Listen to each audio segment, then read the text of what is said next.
partie 2 donc de ma transformation capillaire. Et donc si vous n'avez toujours pas vu la partie 1, je vous invite à aller la voir. Elle a été postée juste avant cette vidéo pour pouvoir comprendre qu'est-ce qu'il se passe concrètement dans cette vidéo. Après les différentes étapes donc du ombré air, on passe maintenant au séchage et au coiffage. Et là, j'arrive enfin à voir un petit peu l'évolution de ma couleur de cheveux et j'avoue que j'étais super excitée de voir le reveal final. J'ai également demandé à Julie de couper à peu près 5 cm parce que mes cheveux poussent extrêmement vite. On a dégradé aussi un petit peu sur le devant et premier reveal donc au miroir sans coiffage et j'avoue que j'étais hyper fan du résultat. On a opté pour une coiffure avec des boucles.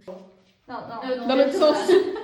Voilà, toujours à faire des singeries. Et j'avoue que je m'attendais pas à une transformation aussi incroyable. Non pas que je doutais des talents de Julie, mais surtout que je n'arrivais vraiment pas à me voir avec une autre couleur de cheveux, puisque jusqu'à présent, j'ai toujours gardé des cheveux assez foncés. Je n'avais jamais touché aussi haut au niveau des racines et surtout une teinte aussi claire. Et je suis extrêmement ravie, je pense que ça se voit sur mon visage. Et donc, on est parti vraiment sur un ombré un petit peu miel caramel, donc blonde, littéralement brune blonde. Et donc pour cette prestation, tout a été fait à domicile. Julie s'est déplacée jusqu'à chez moi. Elle a été juste incroyablement à l'écoute, très professionnelle comme d'habitude. Je suis très contente d'avoir fait appel à ses services. Et si vous habitez à l'île Maurice, vous avez le compte de Julie dans ma description. Par contre, je dois vous avertir, elle est extrêmement prisée et donc il est possible que vous attendiez des mois avant d'avoir recours à ses services.